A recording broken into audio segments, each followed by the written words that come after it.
আজ ফেব্রুয়ারি মাসের 1 তারিখ 2025 সাল। সকালবেলা আবহাওয়া বেশ সুন্দর।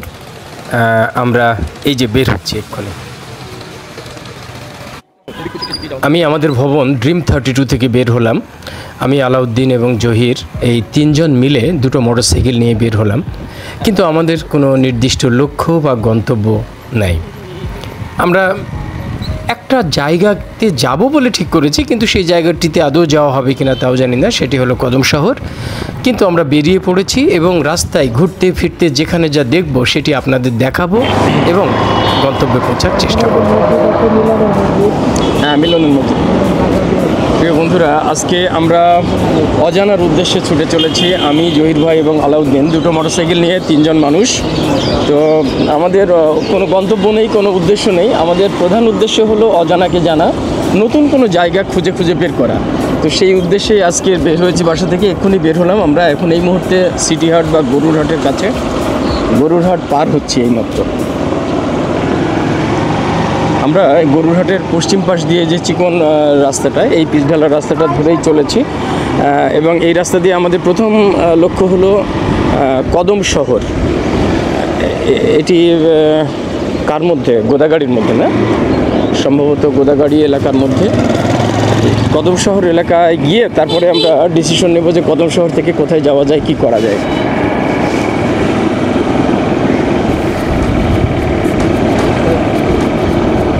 এখানে এই যে বেঁধে রাখা হয়েছে গরু, মহিষ, এগুলো বিক্রির উদ্দেশ্যে নিয়ে আসা হয়েছে। হ্যাঁ, জবাই করবে, বিক্রি করবে, আর তার মাংস এখানে হাটের রেস্টুরেন্টে বিক্রি হবে, কষিয়ে কষিয়ে মজা করে, কালা বোনা করে। রাইট। আমরা গ্রামের মধ্যে ঢুকে পড়েছি। গ্রাম মানেই অসাধারণ সুন্দর একটি জায়গা, গ্রাম মানেই মজার। এই যে আমাদের পিছনে mister Alauddin is driving his bike. Mister Alauddin, say high.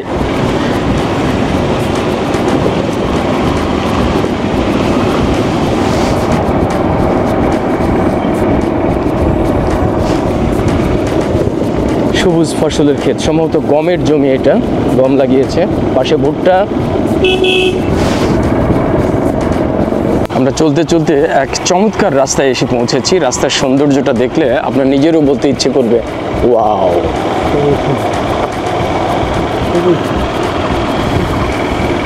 দুদিকে নানান গাছের সারি, বট গাছ, নিম গাছ, এই যে বউলা গাছ, সম্ভবত, হ্যাঁ এই গাছের না, বেল গাছ না, বেল আর বউলার পাতা প্রায় দেখতে একই রকম। না, এগুলো নিম। হ্যাঁ, এইগুলো নিম। আমের গাছ, নিমের গাছ, বাবলা গাছ সবই আছে, যা সাধারণত সব জায়গায় একসঙ্গে দেখা যায় না।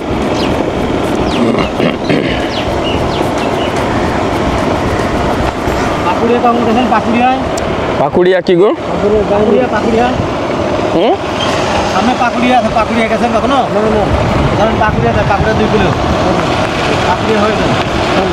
চলেন চলেন।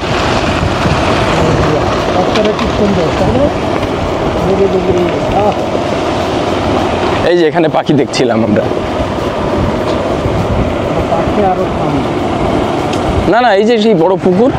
হ্যাঁ, ওই যে উঠছে, ওই যে আকাশে দুইটা চারটা। আহ, কি অপূর্ব শস্য ক্ষেত।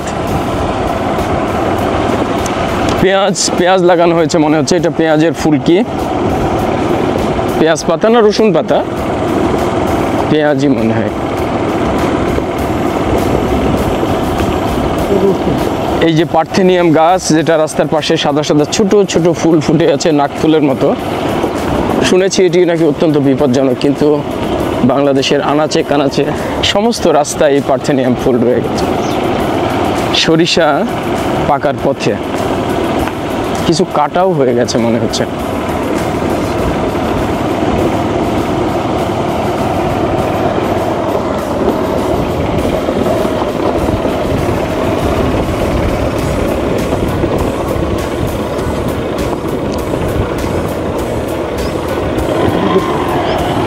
হ্যাঁ, এটা বক, কালা বক।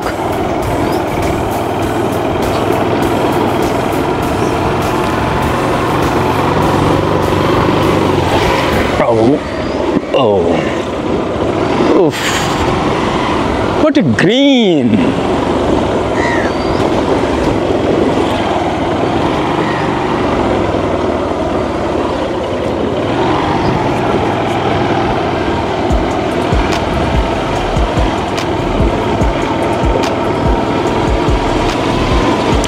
গ্রামের মেঠো পথ বলতে যা বোঝায় আক্ষরিক অর্থে ঠিক সেই জিনিসটা দিয়েই আমরা যাচ্ছি, সেই পথ দিয়েই।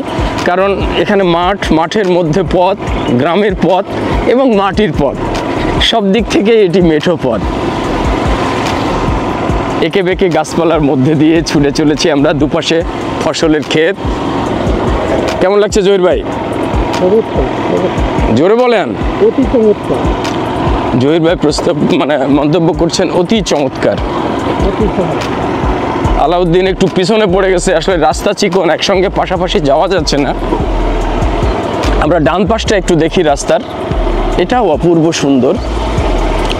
নতুন এটা কি গমই তো মনে হচ্ছে আমার কাছে, হ্যাঁ গমেরই চাষ হয়েছে, আর আমবাগান তো রয়েছেই। রাজশাহী শহর থেকে আমরা খুব বেশি দূরে আসি নাই, আমাদের বাসা থেকে মনে হয় 4 থেকে 5 কিলোমিটারের মধ্যে এই এলাকাগুলো।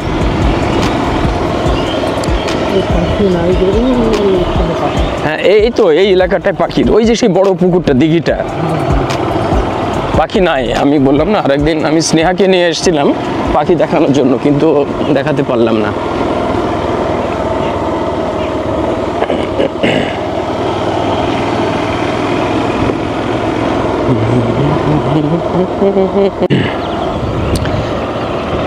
এইখানে প্রচুর আলুর চাষ হয়েছে, দেখুন কি চমৎকার আলু হয়েছে, গোটা মাঠ জুড়ে শুধু আলু আর আলু। কি উর্বর না জহির ভাই, জমিটা দেখেন একদম, পাতাগুলো দারুণ সবুজ।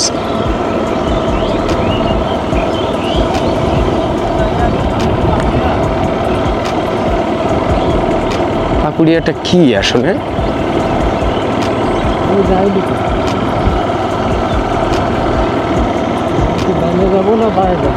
অবশ্যই বামে, ডানে গেলে রাস্তায় উঠতে হবে।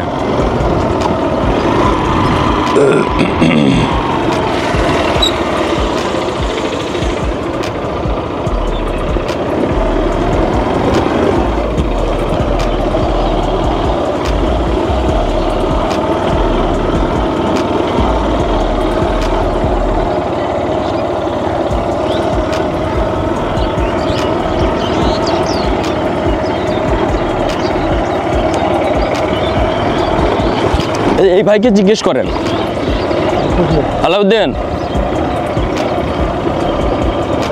বুঝলো না মনে হয়।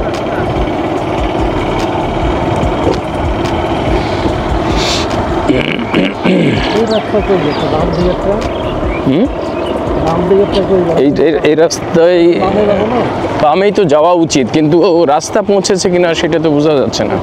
জিজ্ঞেস করেন, এই ভাইকে জিজ্ঞেস করেন।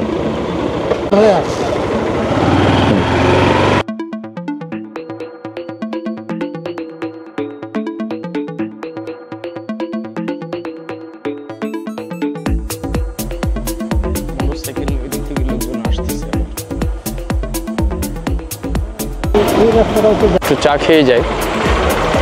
হবে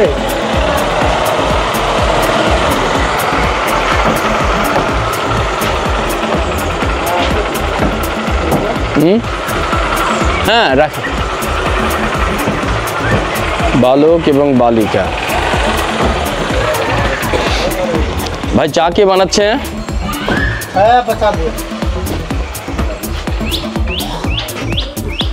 ওরে আল্লাহ রে, আচ্ছা বানান, চা বানান।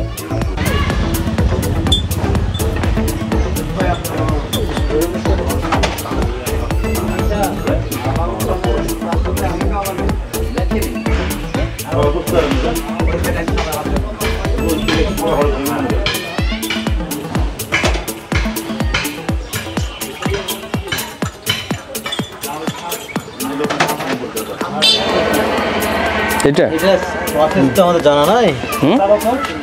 ফায়ার ব্রিগেড নাকি নিবে যে 50,000 টাকা ক্ষতিপূরণ লিখে দেবে। ক্ষতিপূরণটা দিবেন 9টা পৌরসভা চেয়ারম্যান বরাবর লিখতে হবে। আপনার এই ক্ষতিপূরণের বিষয়টা পৌরসভার যে মেয়র বা চেয়ারম্যান তার বরাবর নিয়ে যেত মেয়র তো নাই, আর মেয়র মানে যে এখন দায়িত্ব দেওয়া আছে সে দায়িত্ব তাকে তার কাছে এখন তো দায়িত্ব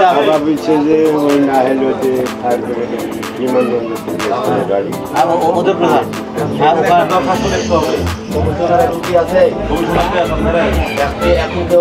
এখানে ছিল ঢোক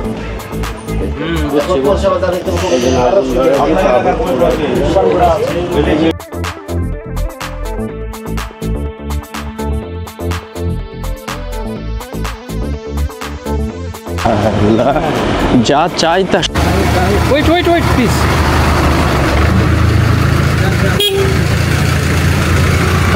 থামেন আমি নামবো। এত চমৎকার জিনিস। দাও তোকে না না না হ্যাঁ না না দাও কই থেকে আসলো এটা?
আমরা উঠে পড়েছি রাজশাহী দারুসা তথা রাজশাহী কোর্ট দারুসা যে রাস্তাটা আঞ্চলিক হাইওয়ে, সেই রাস্তাটায় এখন আমরা চলেছি। রাস্তাটা খুবই সুন্দর, নতুন কার্পেটিং করেছে, বোঝাই যাচ্ছে কালো মিসমিসের রাস্তা। আর এই রাস্তার দুপাশে অসংখ্য গাছ আছে, বড় বড় গাছ, এবং সেটা দেখে আমরা একটু আগেই মন্তব্য করছিলাম যে রাস্তার বয়স সম্ভবত অনেক আগের, কতদিন আগের আমরা জানি না, কিন্তু এই পুরনো গাছগুলো দেখলে বোঝা যায় যে রাস্তাটি অনেক আগের।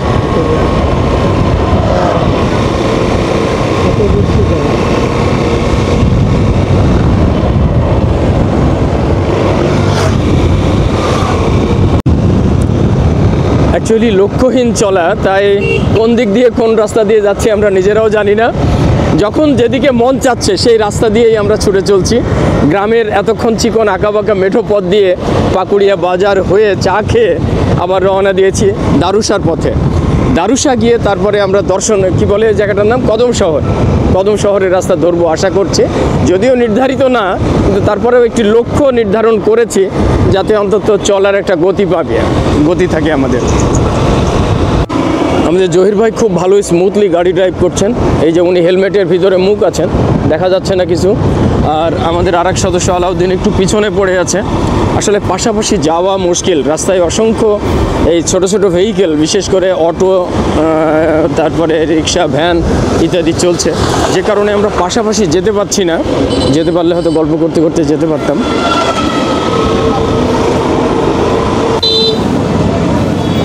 আমরা দারুসা বাজারে ঢুকে পড়েছি, বাম দিক দিয়ে তা তো জানি না, জিজ্ঞেস করেন এই লোকটাকে। কদম শহর কোন দিকে ভাই?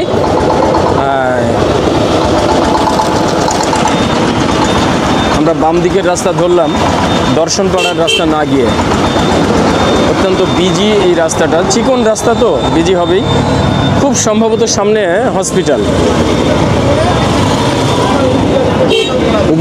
উপজেলা সদরের যে হাসপাতালটি পবা উপজেলার, সেটি এখানেই অবস্থিত। এবং এই যে বাম দিকে যে প্রাচীর দেখা যাচ্ছে, হলুদ প্রাচীর, এখান থেকেই শুরু হয়ে গেল হাসপাতালের এরিয়া। এটি একটি বিচ্ছিন্ন জায়গা আসলে, পবা থানা এক জায়গায়, শহরটা পবা থানার মধ্যে পুরোটাই প্রশাসনিক দিক থেকে, আবার হাসপাতালটা পড়েছে এই দারুসাতে। এই দারুসা এক বিশেষ কারণে খুব বিখ্যাত, সেটি হলো খুব সম্ভবত এখানে কোনো এক সময় জাতিগত দাঙ্গা লেগেছিল এবং সেটাতে প্রচুর মানুষ হতাহত হয়েছিল এই জায়গাটায়, যেটা শুনতে পাই। এই যে উপজেলার স্বাস্থ্যকেন্দ্র, পবা উপজেলার স্বাস্থ্যকেন্দ্র।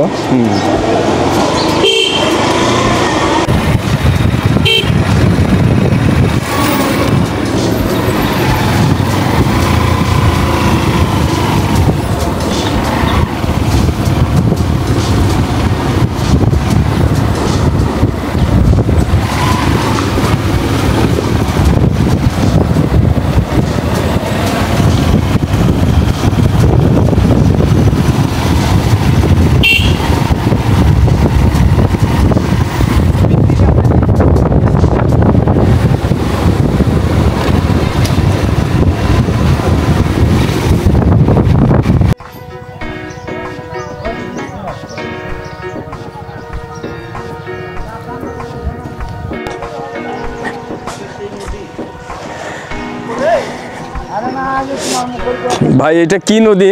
এই নদীর নাম কি?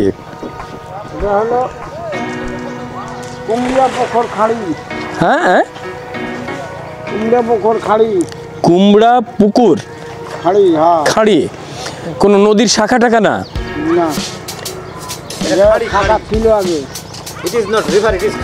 খাড়ি এটা হলো ওই পুলিশ যেমন ফাঁড়ি হয়, এটা তেমন নদীর খাড়ি, কিন্তু এটা নদী, কিন্তু ওই দেখেন প্রবাহিত, এবং ওই দিকে জাল টাল পাতা যেটা দেখে বোঝা যাচ্ছে খাড়ি। এবং এখানে প্রচুর পরিমাণে খেউ জাল যেটাকে বলি আমরা, এটাকে আপনারা কি জাল বলেন? এই যে হ্যাঁ, আমরা তৌরাও বলে আপনার নওগাঁ এলাকায়। দুর্গাপুরে বলে না, নওগাঁ আত্রাই এই সমস্ত এলাকা হলে তৌরা জালই বলে এটা, বাট আমরা খেওয়া জাল বলি আর কি। খেপলা জাল। কি মাছ পাওয়া যাচ্ছে? মাছই না, চলে গেছে। যে মাছ ছিল মানে পানি আর মাছ সমান হয়ে গেছে, তাই নাকি? পরে একটা বন্যার মতো হইলো, যে খুঁজ হলো, সব নামে চলে না হলে বোয়াইল আর পানি সমান হয়ে গেছে। আরে যদি এই মাছটা পাওয়া যেত, এই যে এখন মাইরে ভর্তা লাগিয়ে দিত না, মানে ওই সময় মাছটা কখন ছিল? এক মিনিট। আমি আপনার ফলনটা আমি করেছিলাম প্রথম। কোনটা? এই যে এখান থেকে ওই পরে আমি যেহেতু 26 বছর মেম্বার ছিলাম। ও না, আপনার ফোন নেন। আচ্ছা, কিন্তু এই জায়গাটাও কিন্তু অনেক সুন্দর। এই যে নদীটা এইভাবে এসে বাঁক নিয়ে চলে গেছে, হ্যাঁ, আপনাদের এই বাঁধ আছে এখানে, এই জায়গাটাও যদি কোনোভাবে একটু ডেভেলপ করতে পারতো। আমি আপনাকে এই লোকেশনটা একটু দিই। বলো। এটা ছিল সবচেয়ে হলো আপনার ওই যে পদ্মার সাথে আপনার নিকাশন। পদ্মার সাথে যখন আপনার ওই ঝোগড়ের জালে যখন বন্ধ করে দিল, তখন আপনার এই নদীটা মরে গেল। এই নদীটার নাম হলো জুয়াখালা নদী। জুয়াখালা নদী। আচ্ছা। চৈত্র মাসে এখানে 12 হাত, 18 হাত, 22 হাত করে পানি গেছে। সুদ চলতো। হ্যাঁ, এই তো আপনার যখন মেরাজ মোল্লা ছিল, তখন আমি 45 লক্ষ টাকা যেহেতু এখানে বরাদ্দ দিয়েছিল, আমি 3টা ডেজার দিয়ে, যেহেতু আপনার 2 কিলো যেহেতু আমি খুঁড়েছিলাম। আচ্ছা, হ্যাঁ, এদিকে 1 কিলো আর এদিকে 1 কিলো। তো এই যে খোঁড়াখুড়ি যে করলেন 2 কিলো মতো, এটা কি কোনো ক্যানেল বা কোনো নদীর সাথে সংযোগ হয়েছিল দুই মাথায়? হ্যাঁ, জি হয়েছিল। জি। তার মানে পানি প্রবাহিত হতো তখন? হ্যাঁ, অনর্গল। তবে হ্যাঁ, একটা কথা হলো যে আমরা খনন করেছিলাম, এখানে যদি আপনার মাঝের সাথে যদি গাডওয়াল দেওয়া যায়, পানিটা থেকে যেত। যে আপনার রবিনাবাদ, দুই পার্শ্বে যে রবিনাবাদটা, এটা আসলে কোনো পড়বে না, প্রভাব পড়বে না, এবং আপনার সুন্দর ভাগা আবারটা হবে। আচ্ছা। আসলে এটা করা উচিত। তো আপনার নামটা কি ভাই একটু? আমার নাম মোহাম্মদ আবুল কাসিম। আবুল কাসিম ভাই, আপনি এখানে ইউনিয়ন কাউন্সিলের আমি এখন বর্তমান যেহেতু 26 বছর আমি মেম্বার ছিলাম, মেম্বার ছিলেন। আচ্ছা এখন বর্তমান আমি সাবেক। আচ্ছা, আগামীতে আবার ইনশাল্লাহ ইনশাল্লাহ। অনেক ধন্যবাদ আপনাকে, ভালো থাকবেন।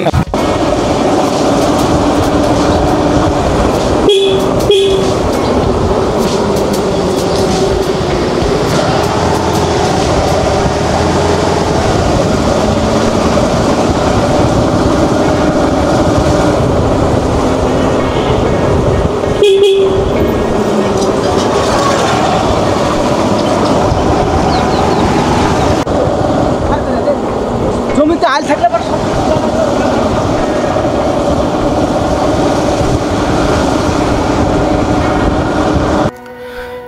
আমরা কিন্তু কদম শহর ঠিকই খুঁজে পেয়েছিলাম এবং সেখানে একটি চমৎকার বিশাল বড় দিঘি, প্রায় 200-300 বছরের পুরনো অনেকগুলো তেঁতুল গাছ ইত্যাদি জিনিস খুঁজে পেয়েছিলাম, যা দেখে চমকপ্রদ হয়েছিলাম। এবং এটি কার, কোন শাসনামলে হয়েছিল এই পুকুর খনন, অথবা এইখানের এই গাছগুলো কে রোপণ করেছিল, এইসব তথ্যগুলো আপনারা অবশ্যই আগামী পর্বে পাবেন। এটি আমাদের এই যে আজকের এই এলোমেলো ভ্রমণের প্রথম পর্ব। দ্বিতীয় পর্বে এই সমস্ত বর্ণনাগুলো থাকবে এবং আমরা ঘুরতে ফিরতে তারপরে কোথায় গিয়েছিলাম, কোথায় হাঁসের কালাভুনা খেয়েছিলাম, এটি আপনারা দেখতে পাবেন। সঙ্গেই থাকুন। আল্লাহ হাফিজ।